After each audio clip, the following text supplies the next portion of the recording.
Hey guys, this is Nerd-Taku Podcast. I'm your host, Eli. Joining me today is my good friend and co-host, Ben. Hey guys, happy to be here. We'd like to thank all our listeners for tuning in to this week's episode.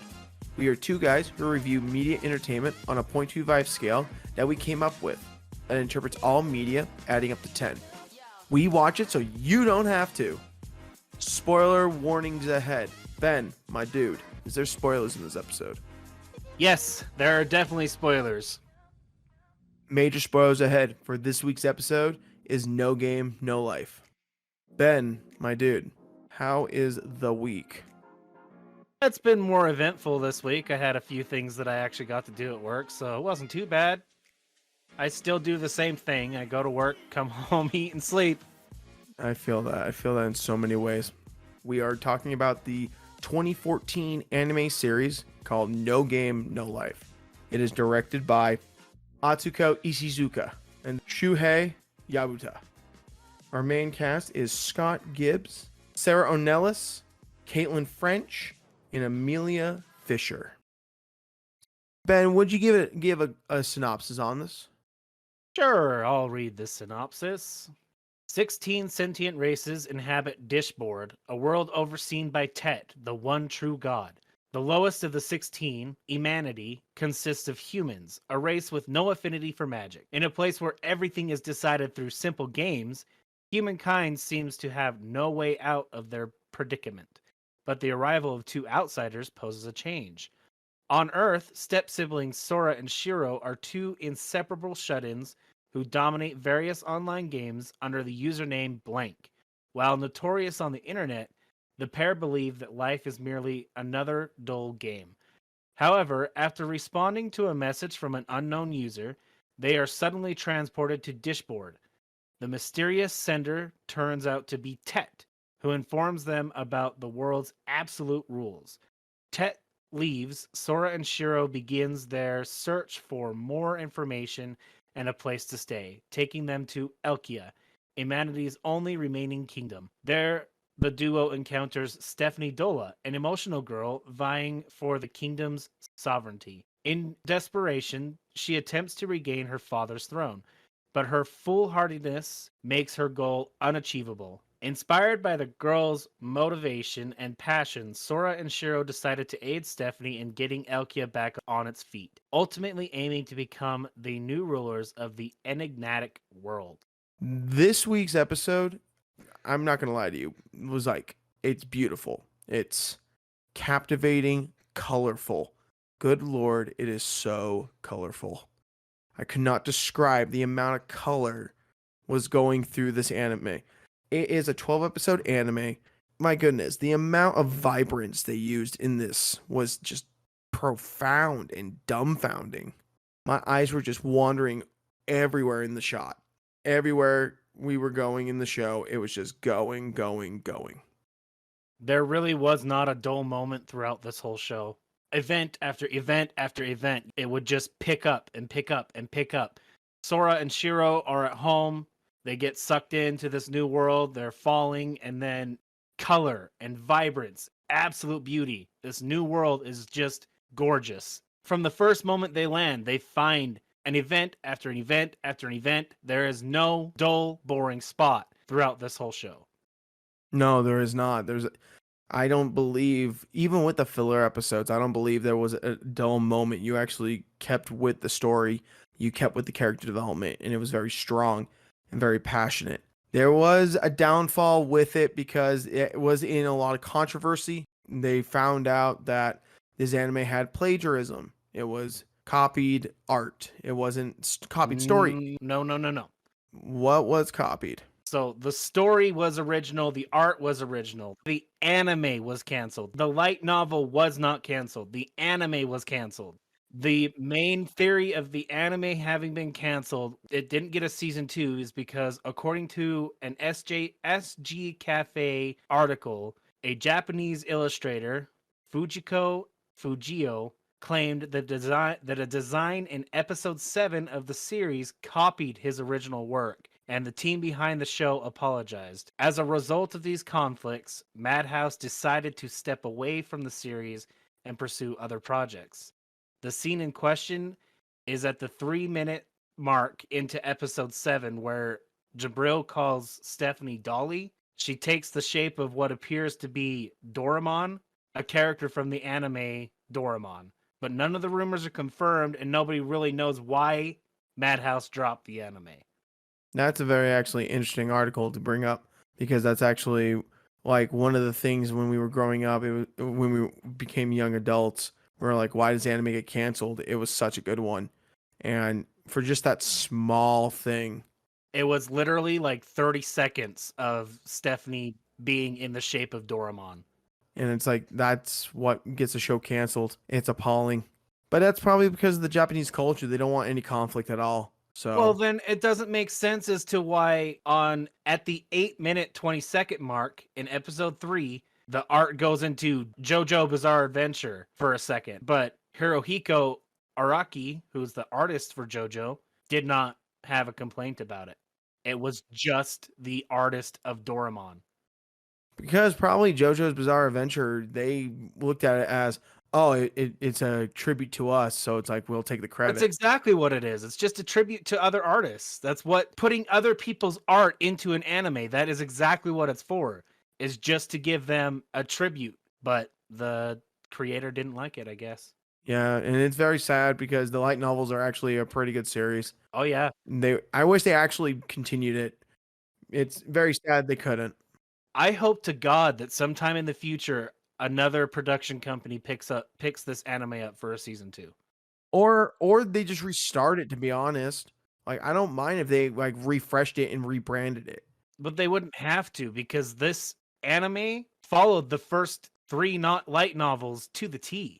Them getting in, them saving Stephanie from losing the kingdom, them battling the beast people were the big moments of, Each arc of the novels. yeah, so they wouldn't have to restart. They could just go on to a season 2. Yeah, that would be the hopeful goal. But you know, every art, every development, and every company that takes up an anime, they want to do their own beginnings. That's true.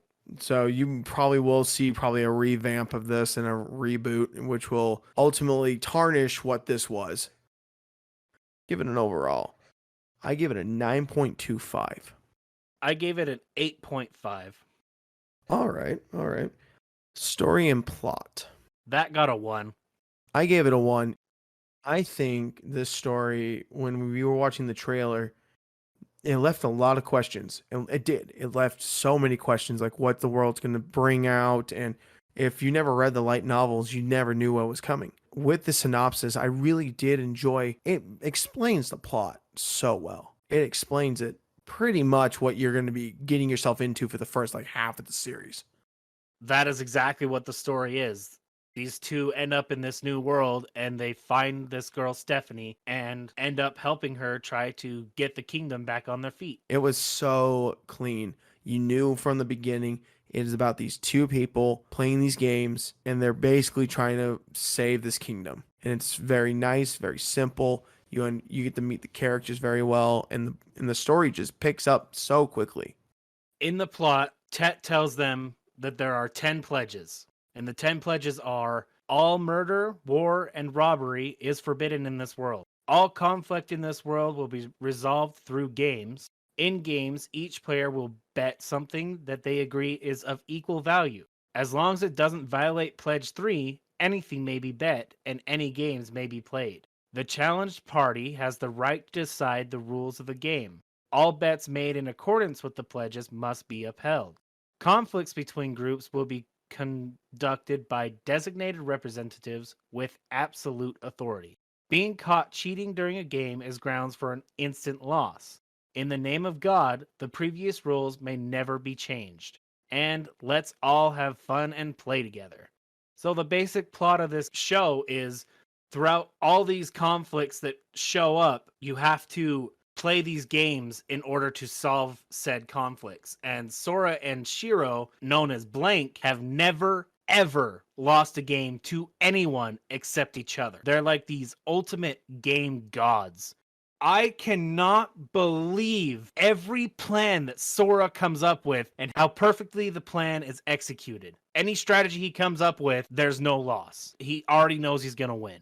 Yes, I found when Sora came up with a strategy, it was almost foolproof at some points. Sometimes, like near the end of the series, they would talk about how like they're in that video game and the real world popped in. They're like freaking out, don't know what they're doing. They came up with this elaborate scheme of a plan to defeat these guys. And it's like, holy crap, how'd you come up with that just on the ball? When they were doing the word game in episodes 6 and 7, it's like you were planning this all along to get rid of the inner core, the outer core, the atmosphere, the lithosphere, air, and then you somehow on a piece of paper knew to flip it, and that was your final word. Was like this epic, almost a Big Bang type thing. It was fucking awesome, though. I loved watching the word chain game because the very first word he did was atom bomb to see if things from his world could be brought into this world for this game. And it did. It worked. So that's how we found out, okay, so I can use words from my world that I know that you don't know scientifically to end this game. They're eating, having fun, acting like nothing's going on. All he's doing is slowly but surely removing the crust, the mantle, the inner core of the planet without her realizing it because she's having fun with a human who she's never thought was intelligent enough to do this game with. And Jabril is just dumbfounded when Sora ends up with egocentric on the paper because it had been written out. And so Jabril can't speak at this point because there's no oxygen, they're basically in space. So she writes out in magic with her finger, egocentric. And on the paper, egocentric disappears, but then he flips it around and it's some type of cosmic blast. I'm not sure what the name is right now, but it's when a star explodes and destroys everything. But he had this fucking plan in his head all the way from the beginning after he found out that words from his world work. You know, it was insane to actually like see his strategies even when he was taking care of the city. Basically treated the game like Civilization 6 or 5 or something like that. One of those turn-based games where you have to take care of your colony and your nation. He just did that, and it's like, we'll wait a few turns and see how it goes. And it's like, oh, okay, you're just treating this like a video game. That's what he was doing throughout the whole story. It's what they were both doing. Sora was like the top of the head, but then like his sister was the assassin, like right hand person around the side. And it was just so good. Like the teamwork was just clean. The story had very great fluidity. Sora's thought process is, I'm one of the gamers who likes to get the boring stuff out of the way. So he's telling these farmers about crop rotation, where rivers are going to be put, and moats and irrigation, all this stuff that apparently is basic knowledge for any farming game. I don't play farming games, so I don't know. But he's like, yeah, I like to get the boring stuff out of the way first. Like, who thinks of that? Who does that? He was talking about things that are so intricate in some games that it's like, how do you dissect and deliver this message to these people from the video game aspect that you've learned in your brain? How do you do this? Me, naturally, I've played farming games, but I don't think of crop rotation in the seasons. Like, I just know how to play. The intelligence level of these two is just unbelievable. The amount of knowledge they've had in their brains for being shut-ins, complete and utter shut-ins who play games nonstop, sometimes using their feet for the mouse play. Shiro was always using her feet, and Sora's like, can you please not use your feet for the main accounts? And then Shiro's like, I'm tired, and then passes them over to Sora and says, I believe in you. And so Sora controls 4 fucking characters with his 2 feet and his 2 hands, and he still won. Yeah, it was so impressive. I was actually super excited about that. Acting and voice acting. I gave that a 1. I gave it a 1. It was so good. I loved the cast they picked for this. I thought it was such a good choice. My favorite was Sora, Scott Gibbs. His work is so good. I've always loved his work throughout the years, and it's just so clean. Like, he brings the message that he needs right there to the point. Bam. Agreed. I think my favorite is Jabril, just because the way that Jabril presents herself is I'm better than all of you because I'm an Exceed, right? And so she's like this super amazing being who can demolish elves with a flick of her finger. The way that Amelia presented Jabril was quite impressive. Just the way she talked and her mannerisms 100% matched Jabril's character. It was done phenomenally. It was just stupendous. It was absolutely beautiful. I really did like Amelia Fisher's work as Jabril. It was so clean. The character really had the personality of stuck upness and very high and mighty. It was really nice. And one thing that I like about Scott Gibbs is like his acting, his voice acting in general, is that he can play that serious character. Like with Sora, he has those serious moments. Then he has those comedic moments where he's freaking out on the top of a truck going, "We lose, we lose, we lose. Sorry, guys." And it's great because he played as Kageyama in Haikyuu, and you could just see the seriousness from that role come over to this role. And it just brings the character so much to life. And I really did enjoy that. I thought one character that I wasn't a huge fan of in the series, I was not a fan of Stephanie. I was not. I liked her at some points, but overall, the confidence of a squirrel is the best description I can say. I enjoyed Sarah as a voice actress. She does really good work, but Stephanie felt for her voice it felt flat. I agree. I wasn't a huge fan of Steph, and I did like how Sarah delivered Stephanie's voice quite a lot. She did a good job giving us the whiny character that she was written to be, but I didn't like her character. Overall, this cast was just so professional with their roles and it was just so clean. Agreed. I thought that they casted it very well.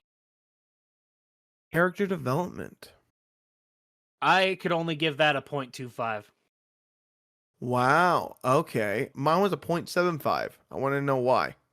The only characters to evolve, Sora and Shiro, but barely. Not really, because they're just big time gamers, and they were the big time gamers from the start. The only thing you saw was Sora showing his intelligence as a gamer. There wasn't any development because even when they went into the real world, but wasn't really the real world, it was just the video game, Sora and Shiro freaked out and said, "Oh, we lose, we can't do this, we lose," because they thought they were outside in Japan. There wasn't any development in Sora and Shiro, really. Stephanie had absolutely no development. The only thing she had was relying on Sora to beat everybody else. I was not a fan of Stephanie because she thought she could do anything she wanted because she was just royalty. And then she got shit on so hard. Sora tried to humble her so much and she would not get it. Even in the video game, she's like, "I'm going to get you, yeah, yeah." And then they just shoot her like 7 times and all her clothes are gone. And she's like, "Oh, love me." It's like, she's a great distraction because in the word game, that's what she was. To win that game, she was the best distraction. But ultimately, her character really is just flat to me. There was nothing there. Jabril was still stuck up. The only thing she did was, "Oh, you beat me, and now I'm going to ask you to be my master because why not?" Okay, the biggest development, I'm going to say this, was from a supporting cast. It was Izuna, the little beast person who fought them in the video game, because she realized that she had fun during that game. She's never had fun before, and she had fun fighting Sora and Shiro because she could actually go all out and realize that she wants to have fun because she's still just a kid. She was the only one that had any development. The rest of the cast was just flat, except for, I guess, Clammy had some. After Sora gave her memories during that game of Othello, there just wasn't any development throughout, so I could only give it a 0.25. See, I really agree on a lot of your points right there because it's like when you look at the main cast of this whole set, the character development was really not there. Sora and Shiro literally did the same thing just in person. They just played a game and beat it. They treated it like a video game and they beat it and they kept beating it. Yes, they had different strategies. Yes, they were struggling with their inner thoughts of trying to figure out how to beat it, but ultimately it was just flat. They did not develop.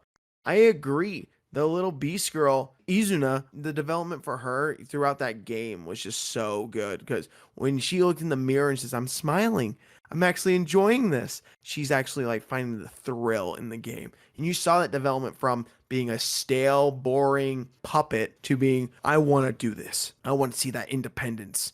I want to see that. I want to see that kill. I want to defeat them myself. You saw the joy. And yeah, you could say that Clammy did develop being defeated in the chess game to getting her memories. She learned to become that team role player that she needed to be. And it was like very small, and it was very minimal. So the supporting cast had more development than the main.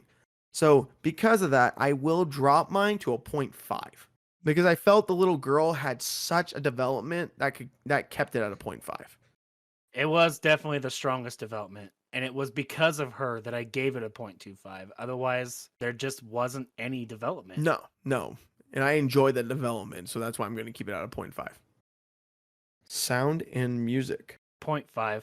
I gave it a 1. That opening is so good. That opening and the ending tracks were just so clean. That stuff that you listen to in AMVs. That music was just so crisp. It was vibrant. It was lifelike. It was entertaining. It was engaging. That's what started the anime episode. So it's like, yeah, do this. I love it. And then throughout, it's like, yeah, you hear the sounds, some sounds, and really the only music that I thought that was actually somewhat good was during the intense moments during the word game when Shiro and Sora kissed. You hear the dun dun because you see Jabril like, oh no, and like the sound effects in there was like, and trying to get all that dramatic tension throughout each scene that they were trying to play each game. Even during rock paper scissors, they made it dramatic with the sound effects, and it just felt so good. You felt so engaged throughout the story. I just loved it. And that opening, again, that opening was breathtaking. I can see your points, but I can only give it a 0.5 because it was only the opening and the closing that really got me excited. The only other time that I got excited was during the word game, but that's it. There was nothing in between. There was no music that pulls you into a scene or music that makes you want to get up and dance and have some fun. There just wasn't anything. I can't really get into this without the music, so I could only keep it at a 0.5. And for clarification, Shiro and Sora didn't kiss. They were exchanging oxygen when there was no oxygen in the air. They are brother and sister. They did not kiss. Step. You got to remember step. Yes, step. Not even really step. They weren't related. They're not related at all. There's no mother and father that got together. It was Shiro was in a room by herself because she was a super genius. Sora is in this room by himself because he's pretty smart. And they come together, and then because they get so close in this environment, they call themselves brother and sister. The one I gave was because I loved how they mixed the sound effects throughout the whole show with the dramatic like dun-duns and all that. I felt it was so good. The timing of each of the dramaticness of each scene during each game. Throughout the story, there was only like 3 main games, maybe 4. It was the chess game, the video game, the word game, and then maybe you can consider rock, paper, scissors. But that's really it. And each time you felt that like the intensity with the sound effects and that little nuance of background music. But I could see why you gave it a 0.5 if you are solely looking for that energizing music. And I do understand your point. Cinematography and animation. Oh, that got a 1, of course. Yeah, I gave that a good 1. The art alone was just absolutely breathtaking. It was so captivating. The shadowing, the color, everything about it. I mean, just look at that poster. That right there makes you want to watch this film. It is so colorful, so vibrant. The shadowing is amazing. I mean, there are no words to explain how beautiful this art is. It is so fucking good. I felt the color grading in this really popped the animation to be such a lifelike, breathtaking design. This poster, like you say, shows that there's going to be more than just this season. It shows so much detail. The lines in it are just so clean, so good. It's just crisp. This show makes me desire more from just seeing the art. The shots they took, the art style that they made for the series, it's just so amazing. Madhouse does a stupendous job on their work. They have the budget to just pull out these amazing, colorful shows, and they do. And that's why I absolutely love this show, because it was done by Madhouse, and Madhouse is just amazing. Madhouse is one of the tops. Like, I could say that one of the top 10 best studios to like produce shows for their art, for their animation, their storytelling. It's just so good. When I hear Madhouse, I'm just like, yep, this anime is going to be either really good or it's just going to be one of the lower end shows, but it's still going to be good. I really do appreciate the quality they give in this studio. Directing. I gave that a 1. I gave it a 1 as well. I felt the story, because of the fluidity of it, was just so clean. The director chose such a good path, and he followed the light novels really well. You don't see that often with some adaptations with light novels to animes. You see them sometimes just butcher it, and this one was just so good.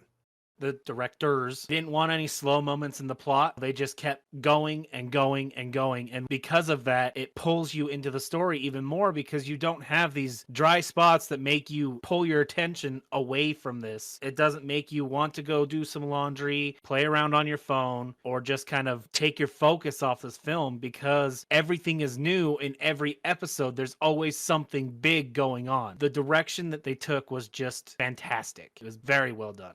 Yes, I couldn't say it better myself.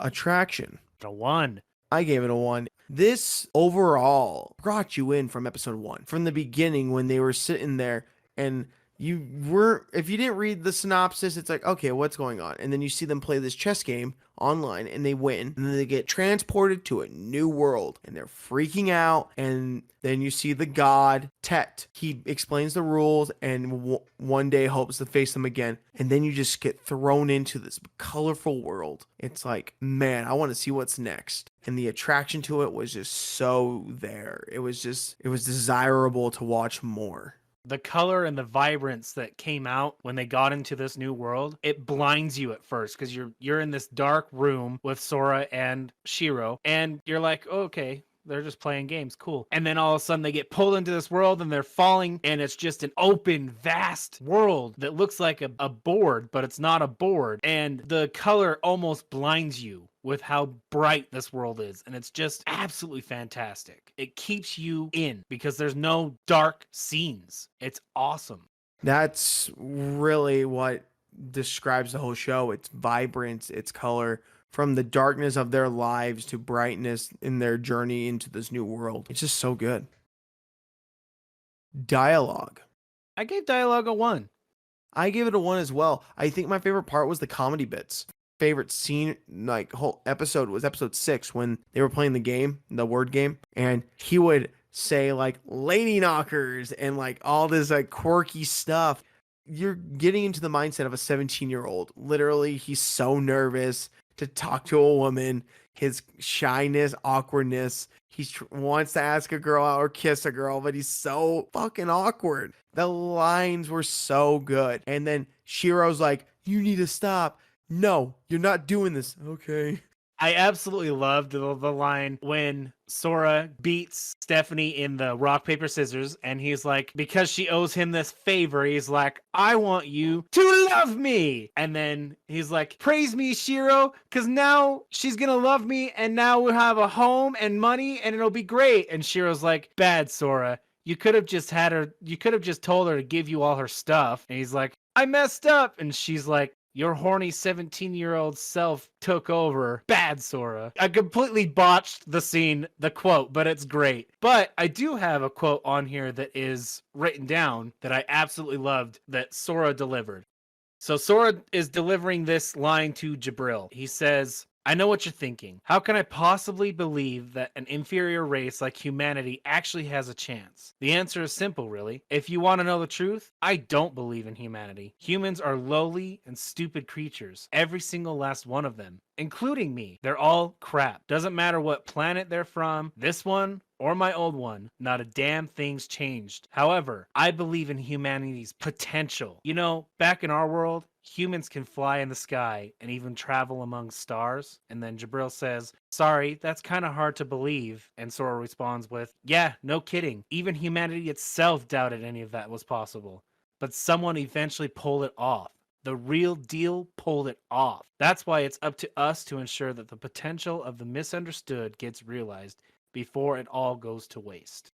What he went through as a kid, he was closed off to the world because he was super smart. And the only person he had contact with were the scientists and Shiro. But seeing through all of this, what the scientists were making them do as far as their testing and their gaming because they wanted to see what these kids could do, Sora got this idea in his head because he didn't have any parents. He just had to do as these scientists said. And so Sora's mindset on how humanity has potential is powerful. No, that quote really does describe, to be honest, what humanity is today. We try to find the potential in ourselves. For being such a young protagonist and having this rich development of life and understanding and knowledge towards what society is and what humanity is, it's rich and powerful. And I found it to be awe-inspiring to hear this quote from a character such as Sora. Next one is scenery. A1. I give it a 1 as well. From the first time they entered the new world, it was just bright and beautiful. I cannot even express just how, like, you saw those chess pieces in the background. I'm lost for words. It's just so amazing. This world is ginormous. It is just so big. It's expansive. And he even pointed out the god Tet. He showed his house was all the way on the other side of the world. And it's massive. It's expansive. It's captivating. It's breathtaking. Just awe-inspiring to see this world designed as basically a board game. Bunch of games. And each piece that each realm had was a piece of chess. It's just cool to see that there's towers of these for each realm. And it's just so mesmerizing. Outstanding. I loved all the color, all the vibrance. There just wasn't any dark scenes, and it made me really happy to see that. The only time there was a dark scene was at the very beginning. Then once they got put into this new world, it was just bright. It was just so good. I really did enjoy the scenery as a whole. It wasn't just one part that changed everything. It was everything that made it so good. Recommended. Oh, I gave that a 1. I gave it a 1 as well. You can't not suggest this to anybody. Anybody will watch this, especially if they're an isekai watcher. They will love this film. And if you are a gamer, you'll love it too, because they even strategize on how to win rock, paper, scissors. It's like this whole spiel on, should I play paper, rock, or scissors if Sora can only play paper to win, but if we tie, Stephanie then... goes into this deep strategy of figuring out how to beat Sora, but then she realizes that she was going to go with scissors, and then it's like, no, he might go with paper, rock, but he said he's going to go with paper, and then ultimately she should have just done paper. It was like a mind fuck. He basically manipulated her to think I cannot play paper, and that's how it worked. And the intensity of these games were so good. And like recommending this is just, it's exciting. It's a good first anime. If you've never seen anime, it's a really good first one. If you've never seen it, because it has the humor, the drama, the action, the suspense. It's just so good. It is really good. I would not suggest this as a first anime because there is ecchi in it. It shows them in the baths. I mean, you don't see anything because it's covered with bubbles. It's definitely not one that I would recommend to a first timer. I'd recommend this if you're an adult, like more in the adult category. If you're like a teenager, I wouldn't recommend this to. But like if you're an adult who like really enjoys like action, adventure, and if you're willing to get a little risque, then yeah, I'd recommend it. I strongly recommend this to most people, but like you said, yeah, the younger ones, I definitely wouldn't have this be their first anime. They can find this on their own. I won't tell them to go find this one. Yeah, I don't want parents to get mad at us. We recommend this to adults, not children, because it's TVMA. We do not recommend this to children. As we're wrapping up the episode, I'd like to say that this anime is one for the ages, with color, with scenery, with story, lacking in development, but the plot was so good. I give this a 2 thumbs up on recommending to most people. You will not be disappointed. It is a good time. My overall did go up by 0.25, so I ended up with a 8.75. I really enjoyed this show. I love that it was a world where everything is decided by games, and the animation was breathtaking throughout. I love the color of the world. There was hardly anything dark throughout, and it made me really happy to see that. There definitely could have been more character development because there wasn't any, but it didn't overall affect the plot moving forward, so it wasn't really a downfall to the story. Overall, an amazing show, and I would definitely recommend this to any game lover or an isekai fan. As we're wrapping up, we need to talk about next week's episode, which is Whiplash. I saw this trailer and I was like, wow, this is so cool. They're doing a jazz band movie. That's awesome. I'm really excited for this because I like jazz. And it's based around this drummer and this teacher. And this teacher looks like he's pushing said drummer to his limits to get him to really show what he can do. And so while watching this trailer, I gave it about an 8. I saw the relationship between I think the teacher and the jazz player, the drummer. I felt that their development together felt really aggressive. It did feel a little aggressive in the trailer, but it looked so cool. Like, I really do hope it does have a lot of potential and a lot of excitement throughout the whole movie. So I give it a 7. So I like to say thank you everyone for tuning into this week's episode of Nerd-taku Podcast. I am Eli. I'm Ben. Thanks so much for joining us, guys. We really love recording these and can't wait for you to tune in for more. We're excited to do the next one. Don't forget to like, subscribe, share, and you can follow us on our social medias at nerd_taku_podcast on Instagram, and you can follow on KNS Studios 113. Thanks, guys. Have a great one. Take care. See you later.